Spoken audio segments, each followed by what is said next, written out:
जी, नमस्कार दोस्तों, ज्ञानालय में आपका स्वागत है।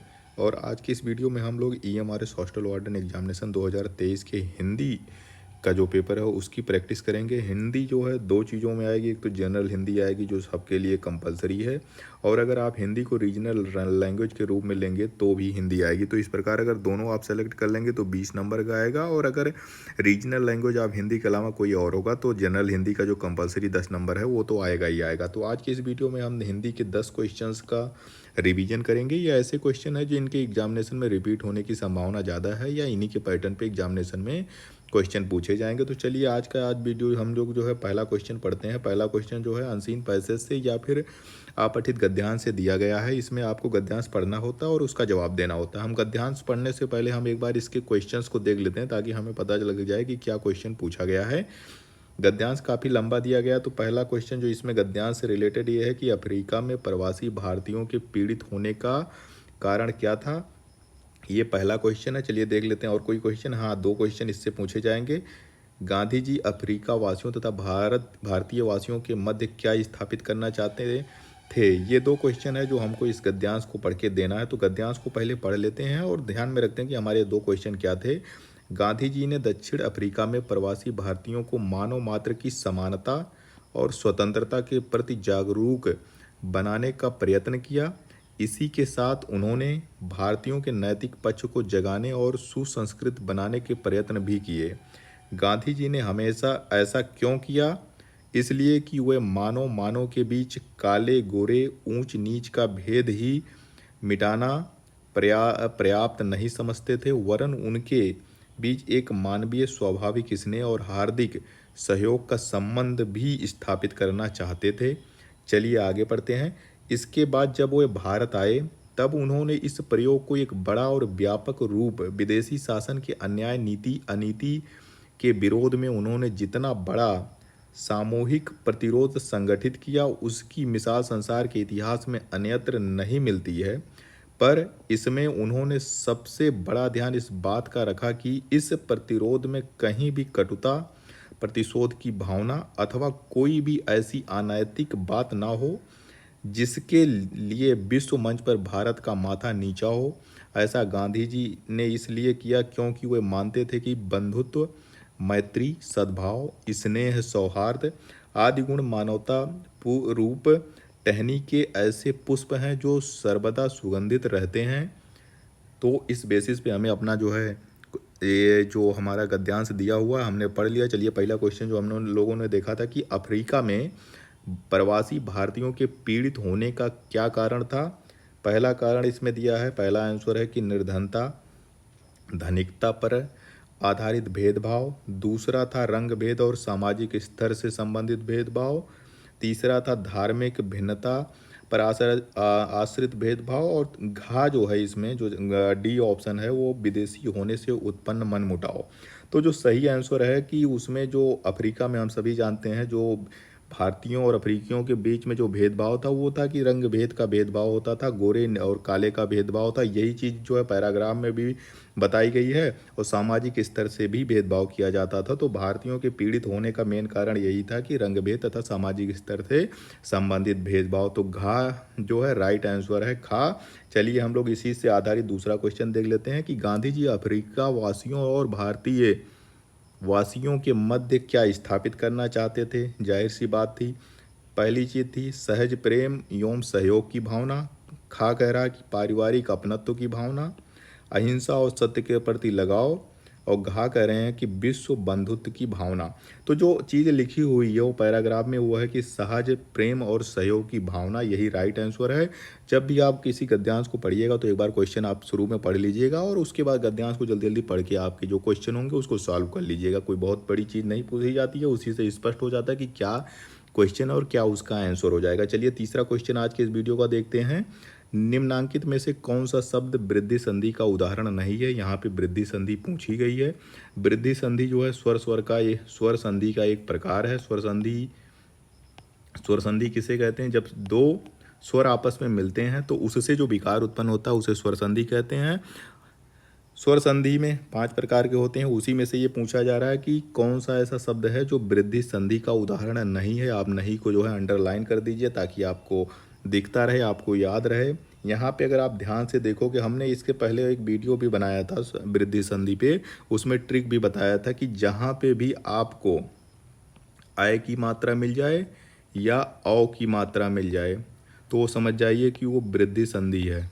ज़्यादा कुछ उसमें सोचने की ज़रूरत नहीं है। जहाँ आय की मात्रा मिल जाए या जहाँ पे औ की मात्रा मिल जाए तो आप समझ जाइए कि वो वृद्धि संधि होगा।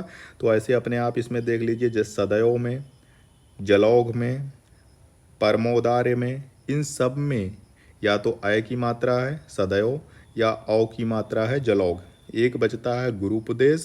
गुरूपदेश में जो है ऐसी कोई मात्रा नहीं है, तो ये वृद्धि संधि नहीं है, ये वृद्धि संधि नहीं है। तो इस तरह से अगर आप कोई भी वृद्धि संधि होगा तो आप उसकी पहचान कर सकते हैं। अगर आप डिटेल में जानना चाहते हैं तो प्लेलिस्ट में जाके हिंदी के और सारे वीडियो हैं वृद्धि संधि और संधि पे बहुत सारे बने हुए हैं, उसको देख लीजिएगा, आपका सारा कुछ संधि से क्लियर हो जाएगा। चलिए चौथा क्वेश्चन देखते हैं। इनमें से कौन सा अव्ययी भाव समास है? अव्ययी भाव समास पूछा जा रहा है। इसमें भी आप अगर ध्यान से देखोगे तो एक अंतर आपको सारे में मिल जाएगा। आप रीजनिंग करके भी इसको आसानी से लगा सकते हो। पहला ऑप्शन कह रहा है कि एक एक, अन्न जल, गरीब और अमीर, सुख दुख। अव्ययी भाव में ये होता है कि जो इसका पिछला वाला जो पूर्व पद होता है, उत्तर पद होता है, वो प्रधान होता है। बाकी यहाँ पे जो आप देखोगे, इनका अगर समास विग्रह करोगे तो अन्न जल का हो जाएगा अन्न और जल, अन्न और जल हो जाएगा। इसी प्रकार गरीब अमीर, तो ये गरीब अमीर अपने आप ही लिखा, गरीब और अमीर। इसमें दोनों पद, ये जो हम बता रहे हैं इसमें दोनों पद प्रधान है, आगे वाला पद और पीछे वाला पद, आगे वाला पद और दोनों पद इसमें प्रधान है। सुख और दुख को आप, सुख दुख को आप अलग करेंगे, जो इसका समास विग्रह करेंगे तो ये सुख और दुख हो जाएगा। तो हमने पहले कहा था कि जहाँ पे भी जो है और शब्द आ जाए, और आ जाए, तथा आ जाए, अथवा आ जाए, तो वो समझ जाइए कि वो सब द्वंद्व समास के उदाहरण है। जहाँ पे भी बीच में आपको अगर समास विग्रह करने पे अगर आपको मिल जाता है और या अथवा ऐसे शब्द अगर आपको मिल जाएं तो समझ जाइए कि वो द्वंद्व समास हैं, द्वंद्व समास हैं। उसमें आपको कुछ सोचना नहीं है, आप तुरंत लगाइए कि भाई वो द्वंद्व समास है और आगे बढ़िए। अव्ययी भाव अब एक एक बचता है, यही आपका राइट आंसर है। एक एक, एक एक जो है अव्ययी भाव है। इसको एक और एक आप नहीं कह सकते, एक एक का हो जाता है प्रत्येक। एक एक का जो है समास विग्रह अगर आप करेंगे तो ये प्रत्येक हो जाता है। और प्रत्येक जो है इसमें जो है, जैसे कि इसमें इसको आप अलग कर सकते थे, अन्न और जल, गरीब अमीर दिया हो तो आप उसको गरीब और अमीर कर सकते हैं, सुख और दुख कर सकते हैं। माता, जैसे माता पिता अगर दिया हो तो माता और पिता हो जाएगा। भाई बहन दिए हों तो भाई और बहन हो जाएंगे। पाप पुण्य दिया हो तो पाप और पुण्य हो जाएगा। तो इस प्रकार जब भी आप समास विग्रह कर रहे हो तो समास के बीच में अगर विग्रह करने पे और आ जाए, तथा आ जाए, अथवा आ जाए, ऐसे शब्द आ जाए तो आप तुरंत उसे समझ जाइए कि ये द्वंद्व समास है। तो इसमें ये जो तीनों हैं ये तीनों द्वंद्व समास हैं। यही एक बच रहा है एक एक। एक एक को आप तोड़ेंगे तो प्रत्येक हो जाता है, एक और एक नहीं होता है, एक जो है एक एक प्रत्येक हो जाएगा। और ये अव्ययी भाव का अव्ययी भाव समास का उदाहरण है। चलिए पांचवा क्वेश्चन देखते हैं। विलोम शब्द से पूछा गया है, निषिद्ध का विलोम शब्द क्या होता है? यहाँ पे दिया है निषिद्ध का विलोम शब्द सिद्ध, अनिषिद्ध, विहित या घृणित।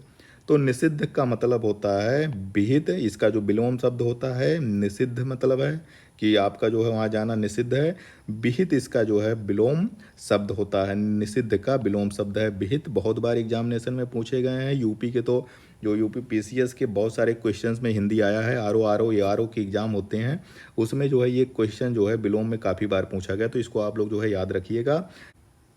चलिए छठा क्वेश्चन देखते हैं। ये लोकोक्ति और मुहावरे से जुड़ा हुआ क्वेश्चन है कि गुड़ खाए गुलगुलों से परहेज करना। ठीक है, एक क्वेश्चन तो आएगा ही, लोकोक्ति और मुहावरे से एक क्वेश्चन आएगा। यहाँ पे दिया कि गुड़ खाए और गुलगुले से परहेज करना। गुड़ का मतलब होता है जगेरी या भेली जिसे कहते हैं, जो गन्ने से बनता है, गुड़ हो गया। और गुड़ से ही बनता है गुलगुला। दिवाली में, होली में जो है पकवान बनते हैं, पकवान जैसा होता है, गुड़ से बनता है गुलगुला। तो आप गुड़ खा रहे हो और गुलगुला नहीं खा रहे हो, तो इसका क्या मतलब है, इस लोकोक्ति का क्या मतलब है? अगर आप शहर के रहने वाले हो, गुलगुला नहीं खाए हो और नहीं जानते हो, तो घर में जाके मम्मी से या दादी होंगी उनसे बताइएगा कि आज गुलगुला बनाइएगा, तो इससे पता चल जाएगा। अगर नहीं आपने खाया होगा तो काफ़ी अच्छा लगता है। तो गुड़ खाए गुलगुलों से परहेज लोकोक्ति का अर्थ है क्या? हाथी के दांत होना। हाथी के दांत होने का कोई मतलब नहीं है। ढोंग करना, हाँ ढोंग कर रहे हो और क्या कर रहे हो, दोहरा व्यवहार नहीं, इससे कोई संबंध नहीं है। नकली व्यवहार कोई संबंध नहीं है। तो गुण खाए मतलब आप एक उसी से संबंधित एक कार्य कर रहे हो और दूसरा कार्य में मना कर दे रहे हो कि भाई हम नहीं खाते। आप कह रहे हो कि हम ज्ञानालय को लाइक करते हैं और दूसरा जब कहते हैं कि भाई ज्ञानालय को सब्सक्राइब कर दो तो आप जो है नहीं करते हो।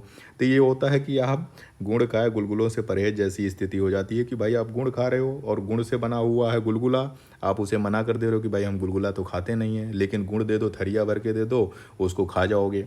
तो इसका मतलब होता है ढोंग करना। सातवां क्वेश्चन देखते हैं। सुधा का पर्यायवाची शब्द नहीं है, नहीं को आप अंडरलाइन कर दीजिए। सुधा, सुधा मतलब होता है अमृत, अमृत यहाँ पे दिया है। पूछ रहा है कि कौन से नहीं होते हैं। अमीय मतलब भी अमृत होता है, सोम का मतलब भी अमृत होता है। तो ये तीनों चीज़ें अमृत की पर्यायवाची है। रवि का मतलब जैसा कि हम सभी जानते हैं सूरज होता है, सूर्य होता है, तो सूरज की पर्यायवाची है रवि। बाकी जितने ये तीनों दिए हैं अमीय, सोम और अमृत, ये सुधा के पर्यायवाची हैं। चलिए हम अपना आठवां क्वेश्चन देखते हैं कि निम्नलिखित में से शुद्ध वर्तनी शब्द कौन सा। यहाँ पे अब वर्तनी से शब्द पूछ लिया है। यहाँ पे उज्ज्वल दिया है आपका। एक बार इससे पहले वाले क्वेश्चन इस वाले प्रैक्टिस सेट में भी उज्ज्वल पूछा गया था, यहाँ पे भी उज्ज्वल पूछा जा रहा है। उज्ज्वल अगर आप लोगों ने ध्यान से देखा होगा तो आधा जा वा ओला पड़ता है उज्ज्वल में। तो जो है राइट आंसर ये देख लीजिए, ए ऑप्शन दिया है तो यहाँ पे एक पूरा जा दे दिया गया है। बी ऑप्शन में जो है आधा जा वाला ये उज्ज्वल दिया है, जी हाँ यही सही है। आधा ताजा ये तो है ही नहीं है, आधा ताजा ये है ही नहीं है। तो उज्ज्वल की सही जो है बर्तनी यही होती है कि ऊ आधा जा वा ला। ये कई बार जो है उज्ज्वल पूछा गया है। अगर आप उज्ज्वल की स्पेलिंग याद रखेंगे, वर्तनी याद रखेंगे तो आपका भविष्य भी उसी तरह उज्ज्वल होगा। चलिए आगे देखते हैं। नौवां जो है अशुद्ध वाक्य से दिया गया है। अशुद्ध वाक्य की छटनी कर दीजिए। ऐसे जब भी कोई क्वेश्चन आए तो आप सारे आंसर को बढ़िया से पढ़ लीजिएगा, सारी चीज़ देख लीजिएगा, अपने आप उसमें जो है चीज़ें स्पष्ट हो जाती हैं। पहला जो ऑप्शन दिया है कि वह गुलामी की बेड़ियों में जकड़ा था, ठीक है, कोई बात नहीं, वह गुलामी की बेड़ियों में जकड़ा था, ठीक है। वह गुलामी की बेड़ियों में जकड़ा था, ठीक है। आत्मा अमर है, ठीक है, आत्मा अमर है, हम सभी जानते हैं, कोई बात नहीं। अशुद्ध वाक्य हमें छांटना है, शुद्ध नहीं अशुद्ध। असत्य बोलना उसकी आदत था। अब देख लो, असत्य बोलना उसकी आदत था आएगा क्या? आदत थी आएगी, क्यों? एक बार फिर से बोलते हैं। असत्य बोलना उसकी आदत थी कि था?